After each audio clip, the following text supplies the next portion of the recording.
తిరుమల లడ్డూ కల్తీ విషయంలో వైసీపీ నేతలు కూటమి ప్రభుత్వంపై ఎదురుదాడికి దిగడం శోచనీయమని జనసేన పార్టీ రాష్ట్ర సంయుక్త కార్యదర్శి భోగిరెడ్డి గంగాధర్ మండిపడ్డారు.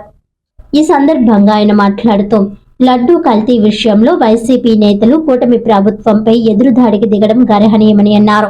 ముఖ్యమంత్రిపై విమర్శలు చేసే సమయంలో వైసీపీ నేతలు హుందాగా వ్యవహరించాలని, లేని పక్షంలో దాని పర్యవసనాలు తప్పవని హెచ్చరించారు. ముఖ్యమంత్రిపై వ్యక్తిగత దూషణలకు పాల్పడ్డ మాజీ మంత్రి అంబటి రాంబాబుపై కేసు నమోదు చేయడం సరైన సమయంలో తీసుకున్న సరైన చర్యగా ఆయన అభిప్రాయపడ్డారు. లడ్డూ కల్తీ అంశంపై ఎన్డీడీబీ నివేదిక, సిబిఐ దర్యాప్తు నివేదికలలో కల్తీ జరిగిందని, సుమారు 230 కోట్ల రూపాయల కుంభకోణం జరిగినట్లు స్పష్టంగా పేర్కొన్నప్పటికీ వైసీపీ నేతలు విమర్శలకు దిగడం సిగ్గుచేటని విమర్శించారు. వైసీపీ పాలన 5 ఏళ్లను ప్రజలు ఒక పీడకలగా భావిస్తున్నారని, ఆ కాలంలో జరిగిన దేవాలయాలపై దాడులు, రథాల దగ్ధం, అన్యమత ప్రచారం, ప్రసాదం కల్తీ ఘటనలను హిందువులు మర్చిపోలేరని అన్నారు. వైసీపీ మళ్లీ అధికారంలోకి వస్తుందన్నది కేవలం వారి కలగానే మిగిలిపోతుందని భోగిరెడ్డి గంగాధర్ స్పష్టం చేశారు. అందరికీ నమస్కారం.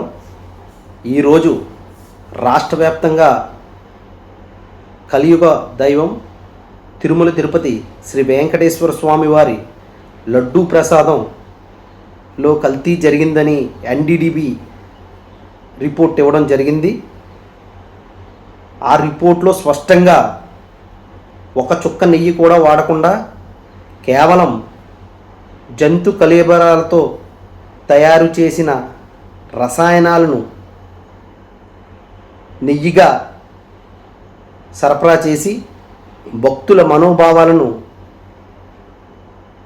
దెబ్బతీసే విధంగా వైసీపీ ప్రభుత్వం అప్పటి తిరుమల తిరుపతి దేవస్థాన బోర్డు ధర్మకర్తలు, వారి నియమించుకున్న వారు అందరూ కూడా ఇందులో భాగస్వామ్యం అయ్యి లడ్డూ ప్రసాదాన్ని అపవిత్రం చేయడం జరిగింది. దానికి ఆ రోజు మా జనసేన పార్టీ అధ్యక్షులు శ్రీ పవన్ కళ్యాణ్ గారు తిరుమల తిరుపతి దర్శనం నిమిత్తం వెళ్ళడం, అక్కడున్న భక్తులు ఇది వరకు లడ్డూ ప్రసాదం తీసుకువెళితే కనీసం 15 రోజుల వరకు కూడా నిల్వ ఉండి తినే విధంగా కూడా తాజాగా ఉండేది అని మా అధ్యక్షులు పవన్ కళ్యాణ్ గారికి భక్తులు తెలపడం జరిగింది. అందులో భాగంగానే మా జనసేన పార్టీ అధ్యక్షులు సనాతన ధర్మం తెలిసిన వారుగా ఆ రోజు తిరుమల తిరుపతి లడ్డూలో కల్తీ జరుగుతుందని ఆ రోజు ఆరోపించడం జరిగింది. కూటమి ప్రభుత్వం ఏర్పడిన వెంటనే దీనిపై విచారణ కమిటీని నియమించిన వెంటనే దర్యాప్తులో నిగ్గుదేల్చే నిజాలన్నీ కూడా బయటపడ్డాయి. ఆ నిజాలు బయటపడితే ఈరోజు వైసీపీ తన దొంగగా దొరికిన తర్వాత కూడా నేను దొంగనే కాదు అని తప్పుడు ప్రచారం చేసుకోవడం జరుగుతుంది. సుమారుగా 60 లక్షల కిలోలు నెయ్యి కల్తీ జరగడం నిజం. దాంట్లో మోనోగ్లిజరైడ్స్, లాక్టిక్ యాసిడ్ వంటి సింథటిక్ నెయ్యి రసాయనాలు వాడి అటువంటి నెయ్యి తయారు చేయడం జరిగింది. అలాగే సుమారుగా 20 కోట్ల లడ్డూలు తయారు చేసి ఈ వైసీపీ ప్రభుత్వం అపచారం చేయడం జరిగింది.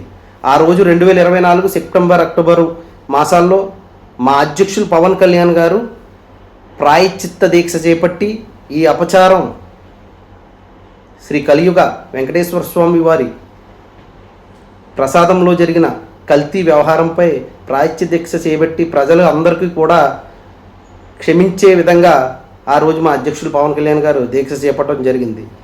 మీరు చేసిన ఇటువంటి కల్తీ వ్యవహారం ఖచ్చితంగా రాష్ట్ర ప్రజలు బుద్ధి చెప్తారు. ఇదివరకే మిమ్మల్ని 11 సీట్లకే పరిమితం చేయడం జరిగింది. రానున్న రోజుల్లో కూడా హిందువుల మనోభావాలను దెబ్బతీసే విధంగా మీరు చేసిన ఇటువంటి చర్యలను ఖచ్చితంగా ప్రజలందరికీ కూడా తెలుస్తూ ఉంది. ప్రజలందరూ కూడా, రాష్ట్ర వ్యాప్తంగా ఉన్న ప్రజలందరూ కూడా గమనించాలి. అసలు నెయ్యిలో నెయ్యే లేదని రిపోర్ట్ ఇవ్వడం జరిగింది. రసాయనాలతో జరిగిన రసాయనాలు వాడి జంతుకోన్ రసాయనాలుగా మార్చి అటువంటి రసాయనాలు వాడిందని రిపోర్ట్ ఇవ్వడం జరిగింది. అది నెయ్యే కాదని రిపోర్ట్ ఇవ్వడం జరిగింది. దానిని వక్రీకరిస్తూ వైసీపీ నాయకులు మాట్లాడుతూ ఉన్నారు. అసలు దాంట్లో కొవ్వు అనేది మెన్షన్ చేయలేదు, ఇది కావాలనే వీళ్ళు క్రియేట్ చేస్తున్నారు కూటమి నాయకులని చెప్పడం హాస్యాస్పదం. దాంట్లో క్లియర్ కట్గా తెలుస్తూ ఉంది. అసలు నెయ్యే మీరు వాడలేరు. ఒక్క చుక్క నెయ్యి కూడా, పాలు లేవు, వెన్న లేదు, ఏదీ లేకుండా అటువంటి కంపెనీలకు కాంట్రాక్ట్ ఇవ్వడం, మీ ప్రభుత్వ హయాంలో, వైసీపీ ప్రభుత్వ హయాంలో కాంట్రాక్ట్ ఇవ్వడం, వారు కోట్లాది రూపాయలు మీ పిఏల అకౌంట్లలోకి కమిషన్లు రావడం, ఇవన్నీ నిగ్గుదేల్చే నిజాలు సిట్ దర్యాప్తులో తేలడం జరిగింది.